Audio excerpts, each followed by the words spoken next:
Good morning to all of you. आज जो chapter हम लोग देखेंगे, जिस चैप्टर का न्यूमेरिकल्स है, वो है force and laws of motion. Motion chapter से जो भी हमारा इक्वेशन ऑफ मोशन है, यहां पे भी हम लोग यूज करेंगे। जिस इक्वेशन है v equal to u plus a t, v square minus u square equal to twice a s और s equal to u t plus half a t square, इन तीनों को यूज करेंगे। साथ ही साथ force and laws of motion में हमारा चेंज ऑफ मोमेंटम का इक्वेशन है, फिर उसके बाद हमारा f equal to mass into acceleration है। इन्हीं सभी फॉर्मूलाज को यूज करके हम लोग इस चैप्टर के न्यूमेरिकल्स को सॉल्व करने वाले हैं। Now let us see the first question. A constant force acts on an object of mass 5 kg for a duration of 2 second. मतलब एक फोर्स एक्ट हो रहा है 5 kg ऑब्जेक्ट के ऊपर 2 सेकेंड के लिए। It increases the object's velocity from 3 metre per second to 7 metre per second. 3 metre per second से उसको 7 मीटर पर सेकेंड में इंक्रीज हो गया उसका velocity. It increases the objects, अच्छा, find the magnitude of the applied force. Force मुझे निकालना है जब वो जो फोर्स अप्लाई हुआ 5 kg के ऑब्जेक्ट के ऊपर, उसका मुझे फोर्स निकालना है। ये हो गया हमारा फर्स्ट केस। सेकंड केस देखते हैं। Now if the force is applied for 5 second, 5 second के लिए मतलब 2 सेकेंड में जो फोर्स अप्लाई हुआ उसको मुझे निकालना है।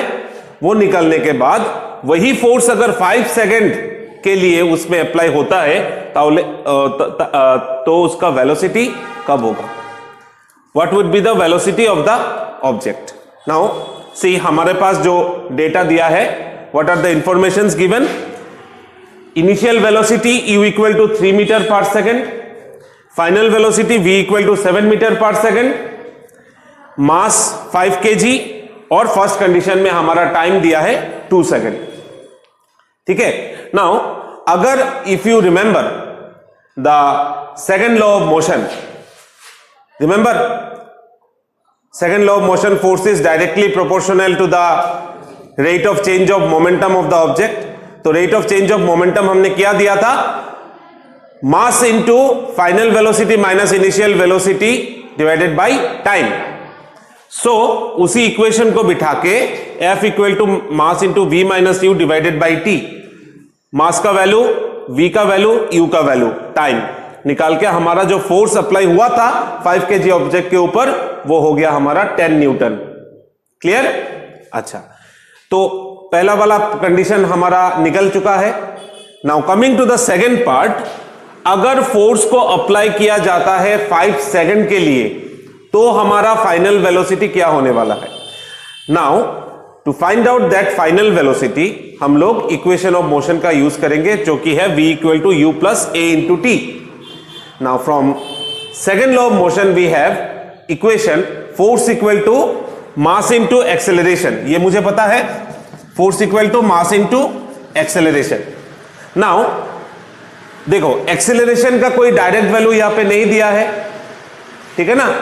तो what will I do is, a equal to क्या लिख सकते हैं? a equal to f divided by m लिख सकते हैं ना? Force equal to mass into acceleration से लिख सकते हैं। सेकेंड लॉ ऑफ मोशन में f equal to mass into acceleration, तो a को एक साइड में रख के we can write force divided by mass. तो इस a के जगह पे हमने लिखा फोर्स डिवाइडेड बाई मास। तो u हमारा 3 था, फोर्स हमारा 10, मास 5 किलो, अभी टाइम कितना है? 5 सेकेंड। सॉल्व करो, coming 13 metre per second is the final velocity of the object. ठीक है, समझ में आया? Okay okay, looking at the second example, which would require a greater force, accelerating a 2 kg mass at 5 metre per second square. 2 kilo का mass को 5 metre per second square में force ज्यादा लगेगा, या 4 kg ऑब्जेक्ट उसको 2 metre per second square में लाने के लिए। दोनों को फोर्स कंपेयर मुझे करना है। एक का मास दिया है 2 किलो, जो कि हमें एक्सेलरेट करना है 5 मीटर पर सेकेंड स्क्वायर में, और दूसरा है 4 किलो मास जो एक्सेलरेट होगा 2 मीटर पर सेकेंड स्क्वायर में। दोनों में फोर्स का पार्ट कंपेयर करना है। So given informations I have written, जहां पे m1 equal to 2 kilo, a1 equal to 5 metre पर सेकंड स्क्वायर फर्स्ट कंडीशन में। तो इधर फोर्स जो होगा from Newton second law of motion, हमें क्या पता है, force equal to mass into acceleration. तो इस फॉर्मूला को यूज करके पहला वाला जो ऑब्जेक्ट का फोर्स अप्लाई हुआ है 10 Newton of force, 10 Newton force उसमें अप्लाई हुआ है। सेकंड कंडीशन में m2 हमारा है 4 किलो, a2 हमारा है 2 मीटर पर सेकंड स्क्वायर, और मुझे फोर्स जो निकालना है वो सेकंड लॉ ऑफ मोशन से m2 into a2, 4 into 2 8 Newton. तो देखो अगर दोनों में अगर हम कंपैरिजन करें तो पहला वाला जो फोर्स है वो ज्यादा है दूसरे वाले से, that is to accelerate a 2 kg mass at 5 metre पर सेकंड स्क्वायर, उसमें we will utilise greater amount of force. समझ में आया? Okay okay, now the third example, a motor car is moving with a velocity of 108 kilometre per hour and it takes 4 seconds to stop after the brakes are applied। तो motor car move कर रहा है 108 kilometre per our में, और 4 second उसने time लिया to stop after brakes are applied. Calculate the force exerted by the brakes, brakes apply होने के बाद कितना फोर्स एक्सर्ट होता है ऑन द मोटर कार, वो मुझे निकालना है। If its mass along with the passengers is 1000 kilo, मतलब मोटर कार का मास 1000 किलो नहीं है, along with the passengers add up करके टोटल मास है 1000 किलो। सो गिवन इंफॉर्मेशन क्या क्या दिया है, इनिशियल वेलोसिटी हमारा दिया है 108 किलोमीटर पर आवर में, तो किलोमीटर पर आवर है उसको मुझे मीटर पर सेकंड में कन्वर्ट करना है। तो मीटर पर सेकंड में कन्वर्ट करने के लिए हमको क्या करना पड़ेगा, किलोमीटर को 1000 से मल्टीप्लाई और आवर को divided by 60 minutes into 60 seconds. अगर करते हैं तो will be getting 30 metre per second. So 108 kilometre per our change हो गया मीटर पर सेकेंड में, जो कि है 30 metre per second. Now break apply होने के बाद what will be the final velocity, final velocity 0 हो जाएगा, there will be no velocity. Initial velocity हमारा दिया है जो कि कार मूव कर रहा है, बट ब्रेक्स अप्लाई होने के बाद the final velocity of the object will be 0। यहां पे मोटर कार है तो फाइनल वेलोसिटी हमारा हो गया 0 मीटर पर सेकेंड। मास, ये क्या मास है मोटर कार का, उसके अंदर में जो पैसेंजर्स बैठे हैं सब मिला के उसका मास है 1000 किलो। तो फाइनल वेलोसिटी है 0, इनिशियल वेलोसिटी दिया है, टाइम दिया है, मास दिया है। तो by using the second law of motion, the force of an object is directly proportional to the rate of change of momentum, F equal to mass into V minus U divided by T। तो force 1000 kilo, initial velocity 0, minus 30 by 4 minus 7500 Newton. तो यहाँ पे minus किस लिए है, minus इसलिए है क्योंकि ब्रेक्स अप्लाई होने के बाद, जो कि लास्ट प्रॉब्लम में हमने देखा था, ब्रेक्स अप्लाई होने के बाद एक्सेलरेशन नेगेटिव हुआ था ना, तो यहां पे भी ब्रेक्स अप्लाई होगा तो the force will act opposite to the direction of the motion of the motor car. Motor car इस डायरेक्शन से मूव हो रहा है, ब्रेक्स अप्लाई होने के बाद force of friction will act from the opposite direction, जिसके वजह से जो फोर्स यहां पे हमारा नेगेटिव माइनस 7500 न्यूटन निकला है।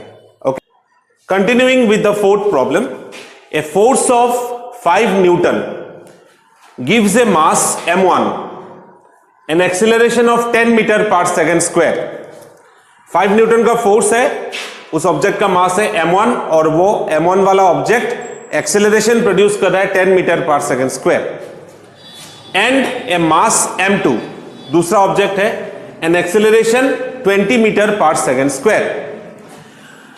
What acceleration would it give if both the masses were tied together? अगर m1 और m2 को जोड़ दिया जाए तब एक्सेलरेशन कितना होगा? ओनली m1 से 10 मीटर पर सेकंड स्क्वायर, ओनली m2 से 20 मीटर पर सेकंड स्क्वायर। अगर m1 और m2 जोड़ दिया जाए then what will be the acceleration of the particular object. अभी 20 प्लस 10 नहीं होगा। Okay, don't think about this कि m1 प्लस यहाँ पे m1 और m2 जोड़ देंगे और 20 और 10 मिला के 30 मीटर पर सेकंड स्क्वायर हो जाएगा। Now see how can we solve it. Second law of motion से हमें पता है force equal to mass into acceleration, तो हम लोग m equal to force divided by acceleration, ये फर्स्ट ऑब्जेक्ट के लिए है, ये सेकंड ऑब्जेक्ट के लिए है। नाउ एक्सेलरेशन हमारा फर्स्ट जो पहला वाला ऑब्जेक्ट है उसमें एक्सेलरेशन कितना दिया है 10 मीटर पर सेकंड स्क्वायर, तो मास हमारा क्या निकलेगा, फोर्स तो हमारा दिया है 10 Newton, already it is given, sorry not 10 Newton, 5 Newton is the force. तो उस इक्वेशन पे हम लोग 5 और 10 बिठा के the mass m1 is calculated as 0.5 kilogram. Clear. Same using the equation m2, force है 5 न्यूटन, हमारा एक्सेलरेशन सेकंड केस में है 20 किलो, दोनों डिवाइड करके इट इज कमिंग 0.25 किलो। अभी जाके मुझे दोनों मास को ऐड करना है, तो दोनों मास को मैंने ऐड किया, दोनों मास मिल चुका है 0.75 किलोग्राम। समझ में आया, टाइट टुगेदर मतलब दोनों को मास ऐड कर दिया, अभी 0.75 kg is the total mass. अभी ये वाले ऑब्जेक्ट में कितना एक्सेलरेशन प्रोड्यूस होगा, acceleration a equal to f by m, a equal to 4 से 5 already given, this is the total mass, दोनों ऑब्जेक्ट का मास को मिलाने के बाद this is the total mass, divide करके 6.67 मीटर पर second square is the acceleration when the two objects will be tied together. Clear, पूरा प्रोसेस समझ में आया? Okay, go through this problem nicely.